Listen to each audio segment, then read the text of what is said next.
4 jams. Hey, say, nice going, little lady. You've got quite the mind for puzzling. Chef. Yes, chef. Hey there, folks. You look positively knackered. Have you been walking all day? Been out walking? Yes, but I can't go into details. Just trust me that we've been on quite the journey. Oh, is that so? What you really need to recharge is a nice big meal, but we don't serve hot food here. But I suppose I could whip up one of our special ham sandwiches, if you ask nicely. That sounds great. But what makes it special? It's all about the order of the ingredients. Plus it has an extra special secret ingredient. Now I just can't remember how to make the thing. How's it go again? Number 54, lunchtime. Can you make this exact sandwich? The ham goes above the potato salad. Alright, we're there. The only ingredient between the ham and the tomato is the lettuce. The cheese touches the bun. Neither the ham nor the lettuce is the very middle. Uh-oh. Drag the ingredients to swap their order. Okay, ham goes above the potato salad. So you got potato salad. Show me potato salad. It's right there. And then ham. And then lettuce. Uh-huh. And then cheese touching the bun. Does it say anything? Neither the ham nor the lettuce, or is the very middle layer. Oh. Oh.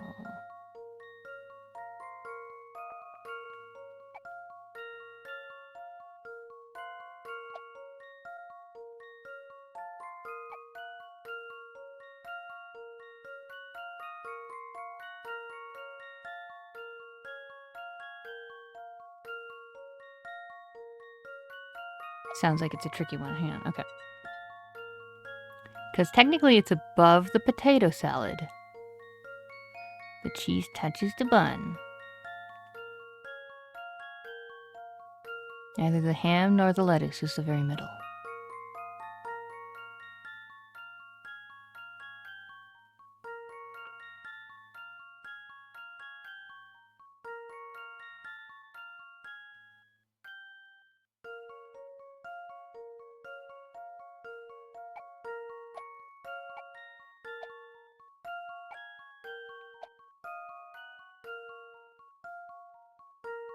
It's above the potato salad.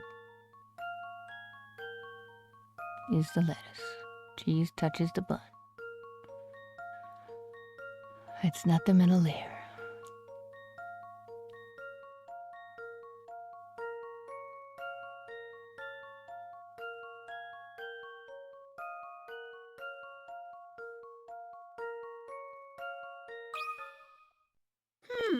How about this? Yeah. Doesn't say it's touching, it just says it's above. I knew it! Delicious. Now it's time to chow down. That looks amazing.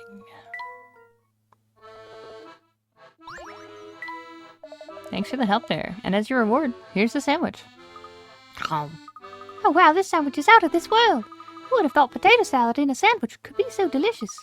And the crusty bread's a perfect match for the tomato and cheese. I love it. You don't love it more than my cucumber sandwiches, do you? Uh-oh. Did that last bite get caught in your throat? Don't eat so fast. I love both equally. Every time you talk to me, I feel like I'm having a heart attack, so quit it already. But what if I talk to you again?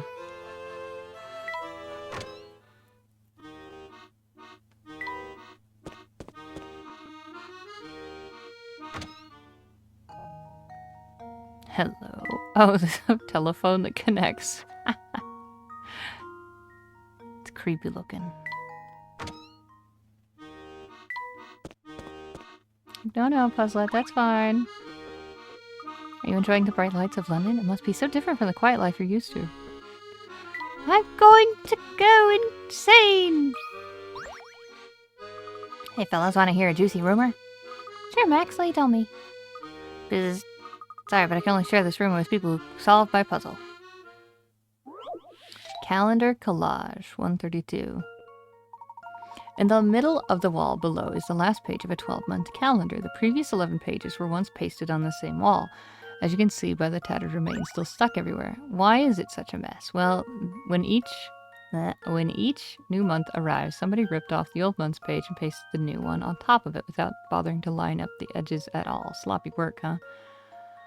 Which month's page is the arrow pointing at? Answer with a number, for example, January 1, February 12, 2, and so on. Okay. So this is the 12th. This is 11. Well, it should be 1, just in either case. Here's my answer. Okay. I was like, overthinking? Underthinking? No puzzle can stop Layton's apprentice. There was some over and underthinking going on here.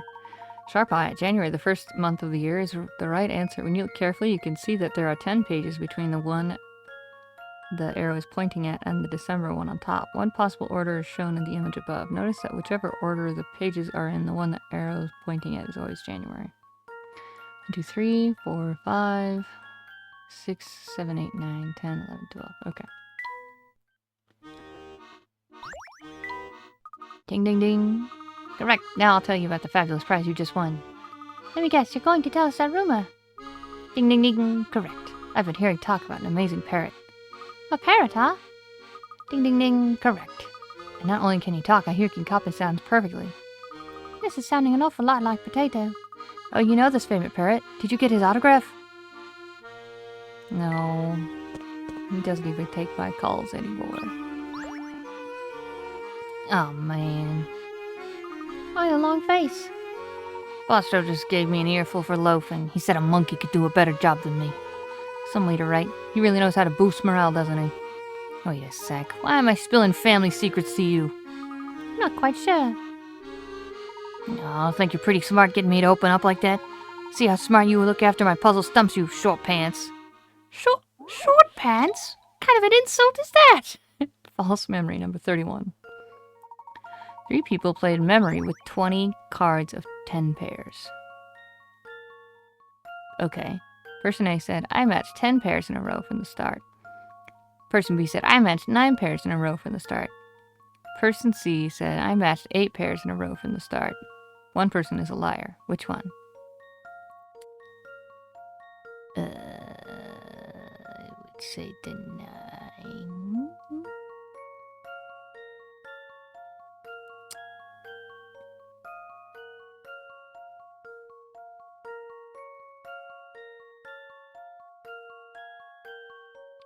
I mean,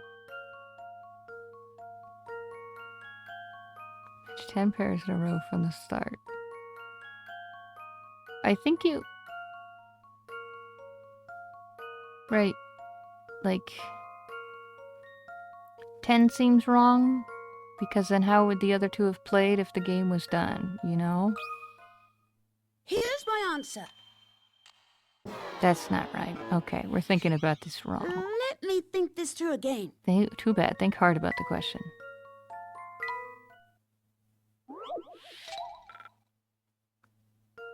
Then it's the odd number 1. It's not. This one's as good as solved. Okay, it is that one. Phew, that's a relief. Very clever. B is lying. If you got the first 9 pairs in a row, you would automatically get the last pair. That's true. Wow, that dopey expression of yours really threw me off, kid. But you're smarter than you look. Except for that whole being a dopey thing. Messing up. Oh, hey there. Are you from out of town? I suppose you could say that. We're here on an investigation. Yes, and all this walking we've been doing is really starting to catch up with me. Tired, huh? Well, you know what always perks me up? A nice chunk of chocolate. I've actually got some in my pocket. Would you like a piece? Like one? I'd love one. Oh my, I may have spoken too soon. This chocolate's got a hole in it. Now how am I going to divide it? Do you mind if I have a look at it? I think I can help. 137 pieces of chocolate.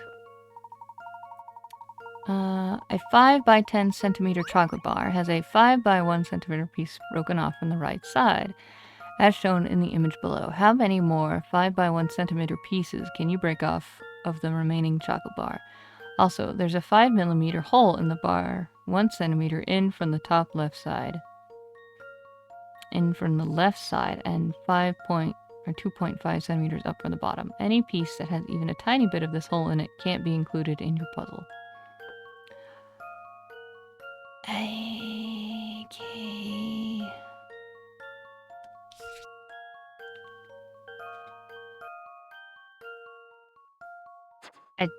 Is it just a... Cross your fingers. Okay. I was like, am I overthinking this? That puzzle. Trying to find a secret ninth one. Correct. Correct. 8 more pieces is exactly right. As shown in the image above, if you break up the left side in a way that includes the entire hole in one piece, you can exclude that one and still make 8 more pieces.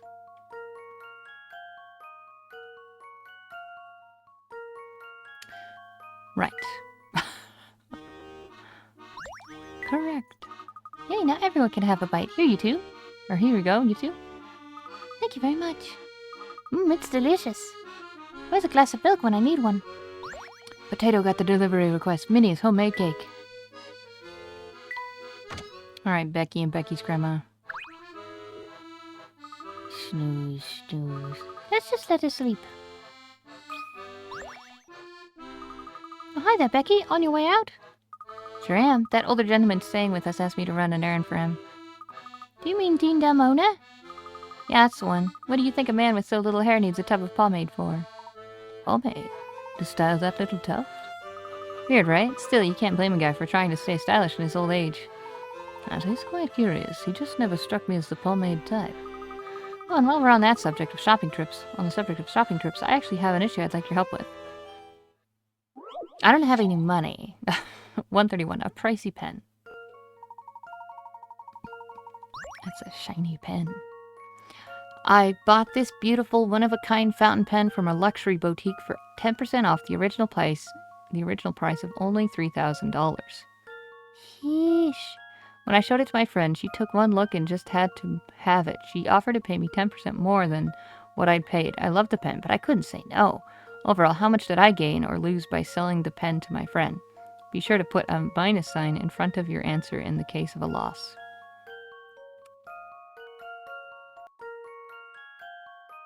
Okay, so I was just trying to mess around with stuff on the calculator and be like, what's 30 minus 10? And I was like, yeah, basically got me the answer. So I guess I technically looked it up. I've got a good feeling about this one. But I was wrong anyways. I was sure my logic was sound. Too bad. Don't freak out. This puzzle isn't too tricky if you just think about it. If you just think it through. Oh, okay. Hang on. I understand. They're not asking for that part. They're asking for...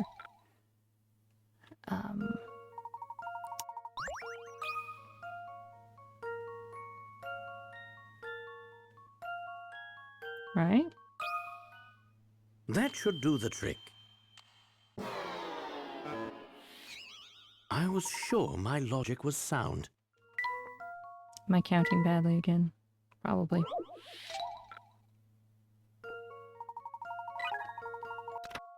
There are often traps and puzzles that use a lot of text to describe a fairly simple problem. This is one of those. None of the information given is wrong, but there are some details meant to confuse you. Okay. How much did the woman originally buy the fountain pen for? If you focus on that, you'll be on the right track. Sheep. Memo. Woman bought the fountain pen from the boutique for 10% off the original price. It has no bearing on whether or not she made a profit by selling it to her friend. Her friend offered her 10% more than what she paid for the pen, so she's definitely going to make a profit. The woman bought the pen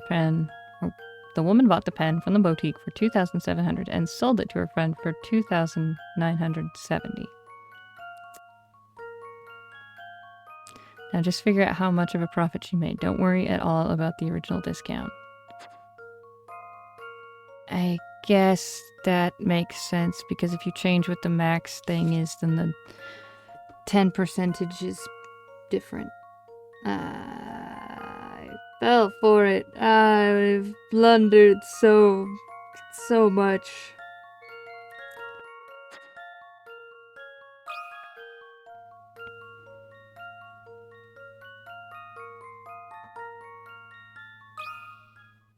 That should do the trick.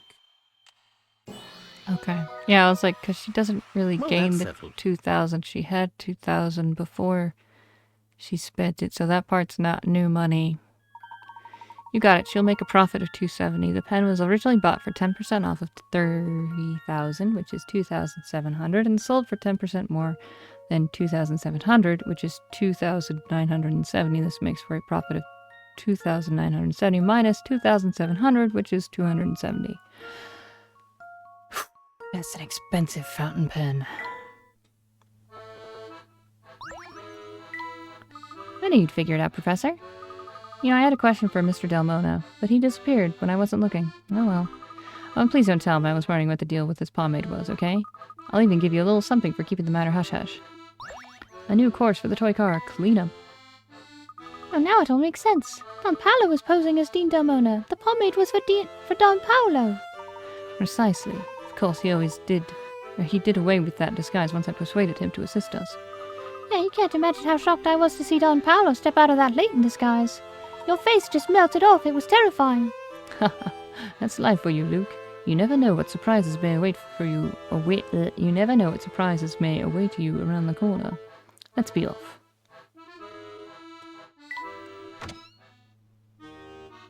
I think maybe the mall area, the arcade. Puzzles are the only way to pass the time during this snooze-worthy shift. See if you can wrap your brain around this head-scratcher I cooked up. 56. 5 stamps. 5 numerical stamps shown below are designed to fill in the 4 blank squares and complete the equation. Only 1 digit can be used in each square. Your task is to make a valid equation using the fewest number of stamps to fill all 4 blank squares. Pick the stamps you'll be using by checking the boxes below and then tap submit. These stamps are new. So obviously one of these. Okay.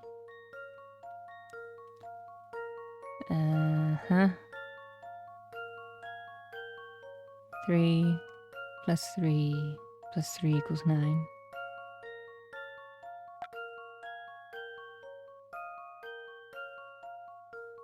Five, 10, 15.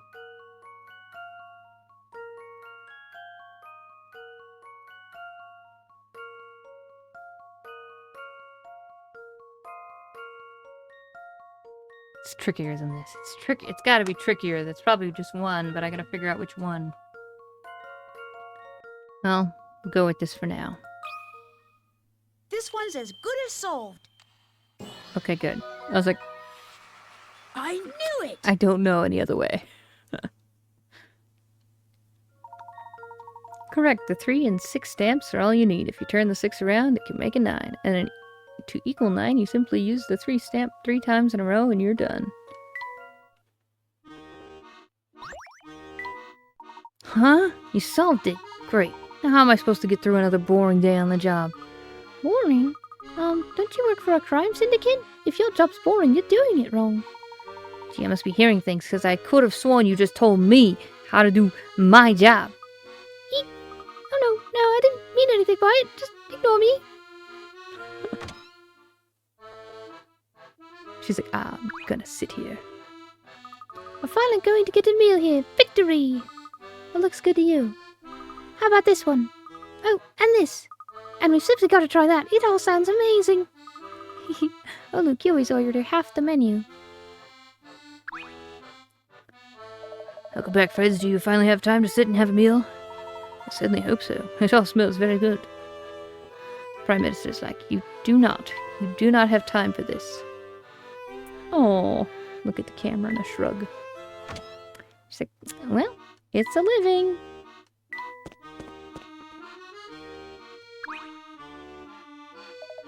Hey there, boy, reading the papers much these days?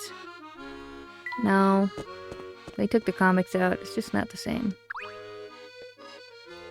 There sure is a lot of commotion in town today. This place could be reduced to rubble at any moment. Get yourself to the clock shop on Midland Road. Really? Fluke, my darling, did you hear that? We've got to run. Sorry, Belle. I'm going with the professor to try and stop the man responsible for this menace. Oh, Fluke, your bravery sends my heart...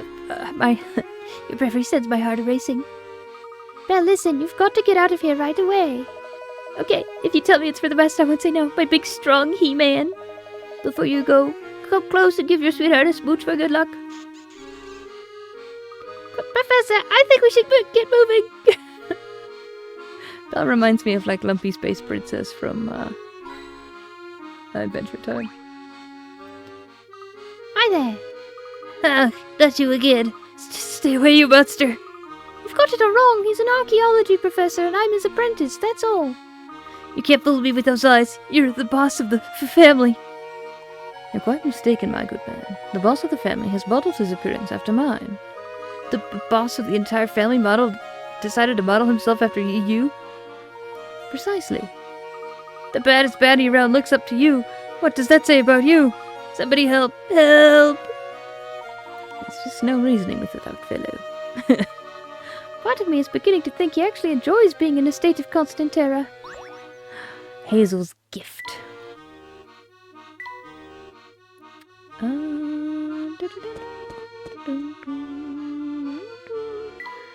142, and we need 150. It's probably time to look up where these other things are. I might, in the meantime, finish up what I can in the trunk of the car things and the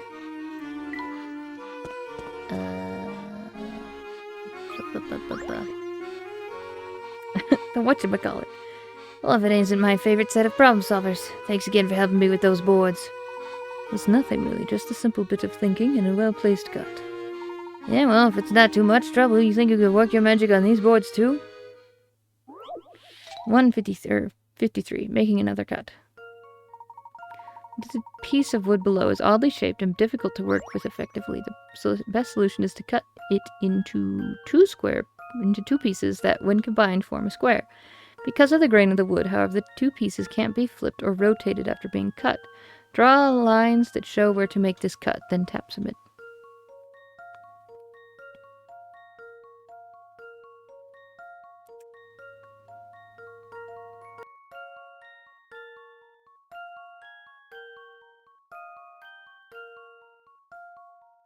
It's not this. Let's see if I've got this right. Yeah. I was sure my logic was sound. Too bad. Focus your thinking on how to fill the 3 square gap. Yeah, yep. Mm-hmm.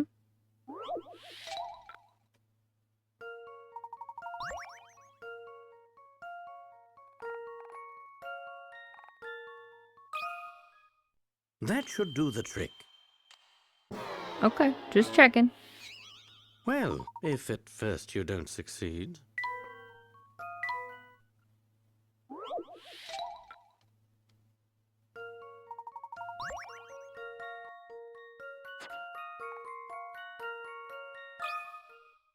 I've got a good feeling about this one. Ah. Just as I suspected. I saw it earlier, but my brain was like picturing it like that there was going to be a lower square missing if I did that. Yeah, that there would be like an empty space here if I did that. I don't know why. Yeah. Sharp solution. Sharp solution. Quite an interesting rearrangement, huh?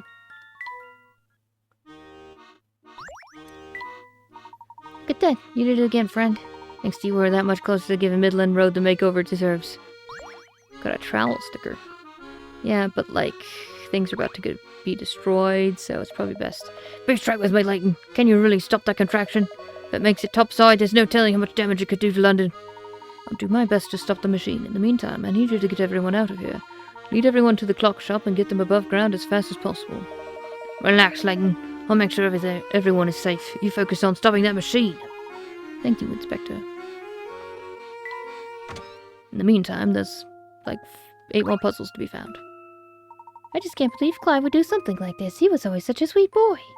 It's clear Clive took pains to hide his plan from you and your husband. You must believe me, Professor. Deep down, Clive is a sweet, gentle person. I know what it looks like, but he's not a cold-hearted criminal. Millions have died already, Sprig. Spring. I don't know what you're talking about. I understand. I'll do my best to put an end to this and bring him back. Thank you, Professor. We'll be here helping everyone out. I don't remember her voice.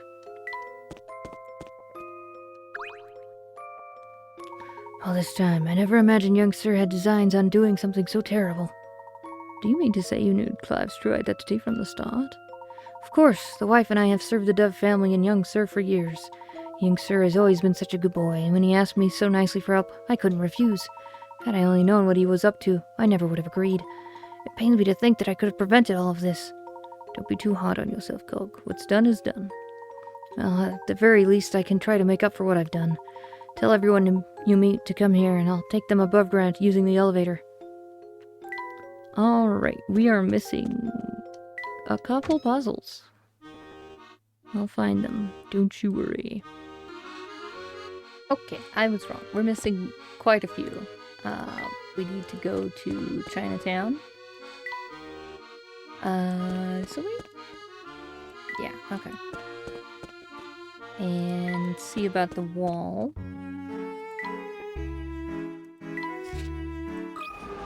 Because that should be done, and that gives us another puzzle.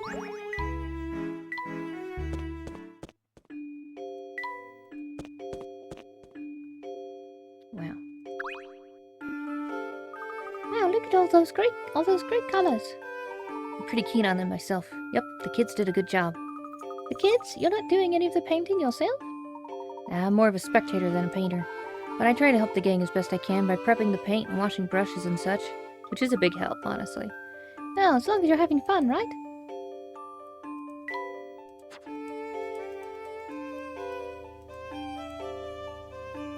I wonder if I leave and come back. Come back soon to check out the mural.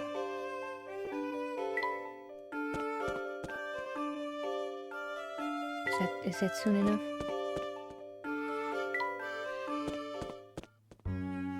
If I take the train and come back. That's right. Hang on, there's the hospital. We could always check that again. Forgot about that. I was like, there's gotta be more people for puzzles. And I've forgotten the people. If he's dressed up as Dr. Schrader again. Oh, you again. Are you back to visit someone else? Or are you feeling under the weather? We're doing flu shots now if you need one. Shots? No, I'm fit as a fiddle, miss. No need to get poking at me with a needle. Nope. You sure? We're short on patients at the moment, so we're giving some mean discounts on shots. Professor, I think our business here is finished. Let's get out of here. Ixnay on the shooting A. Well, it does seem very peaceful in here.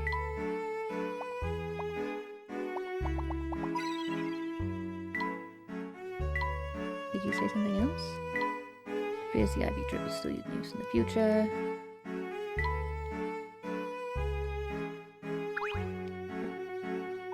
Andrew was always willing to go to the extra mile to pull off a good practical joke. Thought she said something else, just the text location looked different. But I guess not.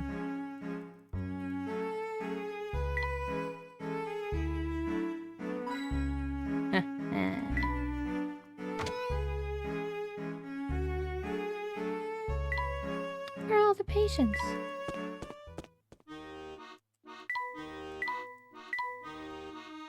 I'm very glad that this is not the real Layton mobile. Building a fake Layton mobile must have been quite hard. It's probably a good idea to live close to a hospital.